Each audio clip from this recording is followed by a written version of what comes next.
अस्सलामुअलैकुम मेरी YouTube family को बहुत बहुत आने वाले रमज़ान की मुबारकबाद। आप सबकी ज़िंदगी में अल्लाह ताला सिर्फ़ और सिर्फ खुशियाँ रखे और आपकी जितनी भी जायज़ मुरादें हैं वो सारी जल्द से जल्द पूरी हो जाएं, और जो बे औलाद हैं उनको औलाद की नेमत से अल्लाह ताला नवाज दे, और जो बेरोज़गार हैं अल्लाह ताला उनके रिस्क में बरकत अता फरमाए।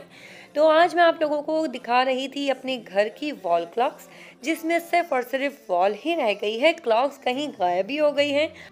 तो बस भाई आज मैंने कहा कि आज हम बेफाम बनवाने तो जा रहे हैं, तो साथ के साथ क्लॉक यूटिलिटी भी साथ ही ले आते हैं, और ताकि मेरी घड़ियां जो है वाकई में लगे कि सुई, घड़ियां तो हैं लेकिन घड़ी की सुई नहीं है, तो उसका भी इंतज़ाम कर लेते हैं। तो बस आज हाथ के हाथ हम दोनों काम अपने करते हुए आएंगे।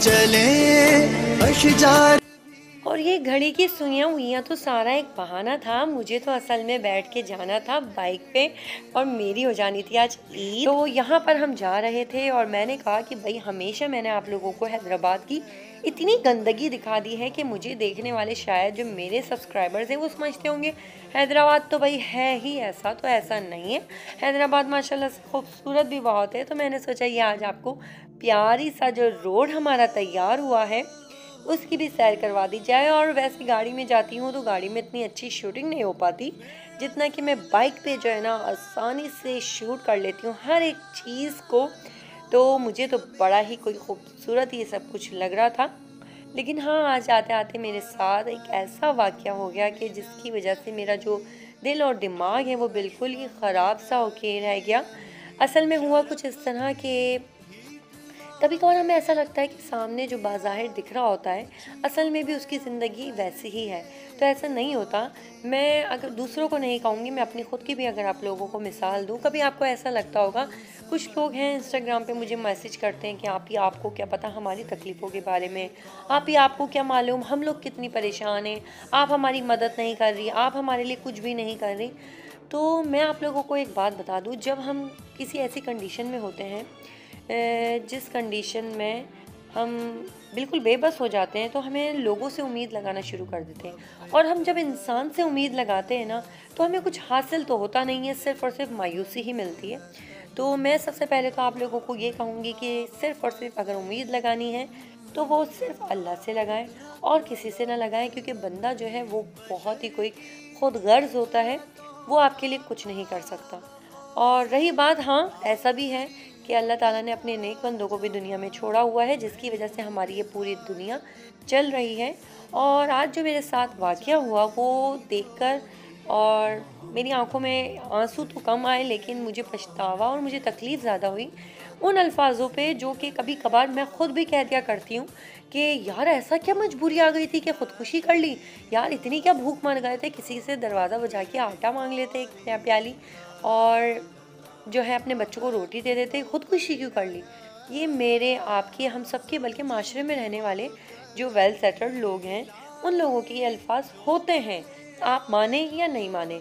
मेरा ये मानना है कि अगर आपके अंदर कोई खामी है तो आप उसको तस्लीम किया करें।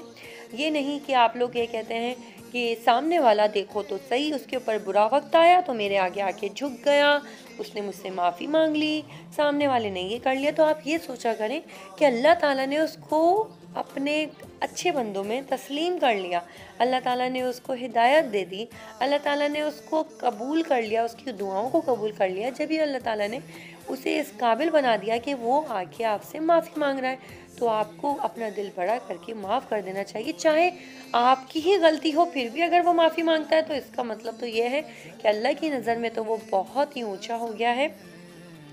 तो यहाँ पर जो है हम आते हुए रज़ा असल में बच्चों के लिए जिंगर ले आए थे, और रज़ा ने कहा कि अब घर में जाके क्या बनाओगी, तो बस जाते हुए बच्चों के लिए बाहर से ही कुछ ले जाते हैं।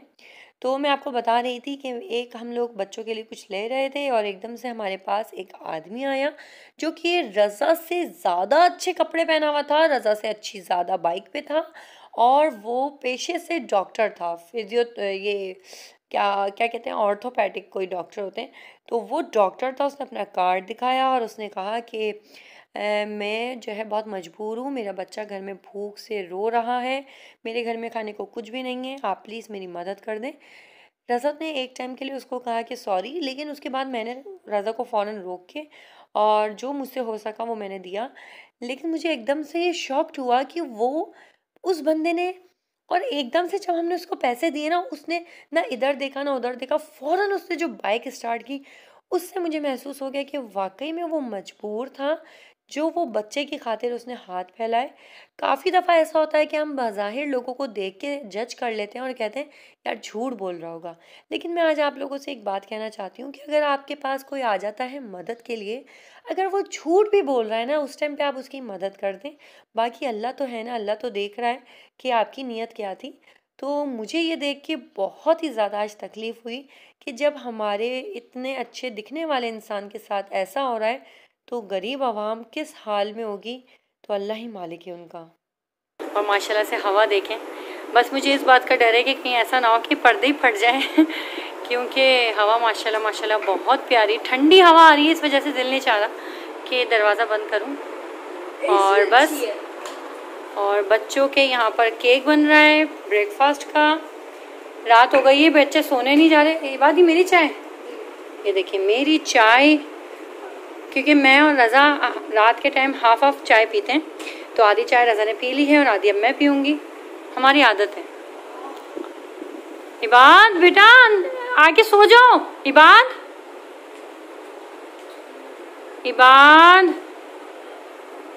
इबाद प्लीज़ बेटा आए, बेटा रात के 11 बज रहे हैं, सो जाओ जी। तो लॉकडाउन स्टार्ट होते के साथ ही किस किस का ये हाल हो गया है, जो इस टाइम पे मेरा हाल हो रहा है कि मैं बच्चों को बोल बोल के थक जाती हूँ कि बेटा सो जाओ सो जाओ सो जाओ, लेकिन नहीं भाई, बच्चे तो ऐसे हो गए हैं कि नहीं हमें तो जागना है। और मैं सोच रही थी कि चलो भाई सुबह के नाश्ते के लिए रात को ही केक बना के रख देती हूँ, सुबह ये होगा कि बस चाय बनानी है ज़्यादा।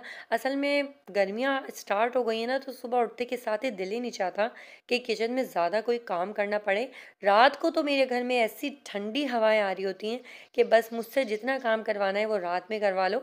तो यहाँ पर मैं केक बना रही थी, लेकिन मुझे पता ही नहीं था कि ये दोनों बच्चे जो थे ना, इन चक्करों में थे कि ये केक जैसे ही रेडी हो हम अभी ही इसको खा के चट कर दें, और मम्मा जो है ना सुबह नाश्ते में वही पराठे बना के हमें खिलाए। तो बस मैं यहाँ पर इनको मना रही थी सोने के लिए, लेकिन इनका राज खुला थोड़ी देर बाद, और फिर इन्होंने बताया कि मम्मा हम तो इसलिए नहीं सो रहे कि केक तैयार हो जाए, वो खा के आराम से सोएंगे, ताकि मीठा खाने के बाद मीठी मीठी नींद आती है हमें। अहमद आप कहाँ थे?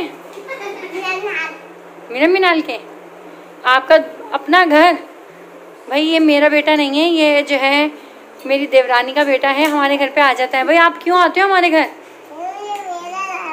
ये आपका घर नहीं है, आप सारा दिन तो वहाँ रहते हो, सामने रहते हो।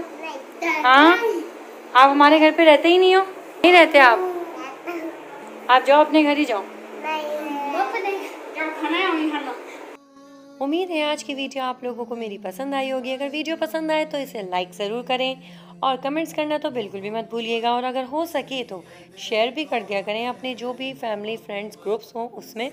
तो मिलती हूँ अपनी नेक्स्ट वीडियो में, तब तक के लिए अपना खास ख्याल रखिएगा, मुझे अपनी दुआओं में याद रखिएगा, आप लोग मेरी दुआओं में रहते ही हैं।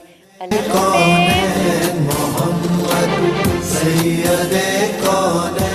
वही शाहे अरब सल्लल्लाहु महबूबे रब नूरे मुजस्सम है।